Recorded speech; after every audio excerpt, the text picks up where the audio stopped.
What is the role of collision insurance involving rideshare accidents? The attorneys at Fenstersheib Law Group explain, collision insurance is meant to cover the cost of damages to vehicles involved in accidents, and it is a type of coverage that Florida law does not require Lyft to have. With that said, Lyft drivers are protected by collision and comprehensive coverage from the moment that a ride is accepted until the moment that a ride ends. However, it is important to note that this is only true if the Lyft driver has contingent collision coverage, meaning that they already have collision coverage on their personal auto insurance policy. Lyft contingent collision policy has a $2,500 deductible, which is about 2.5 times as much as Uber's deductible.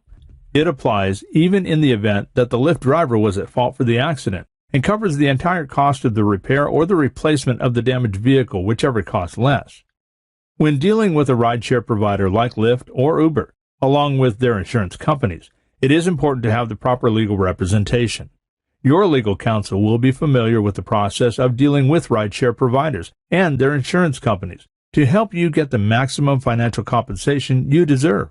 For a free phone consultation, contact attorneys at Fenstersheib Law Group PA in Hallandale Beach, Florida today. With the right legal team behind you, Fenstersheib Law Group PA will fight the system with you to get the compensation you are legally entitled to.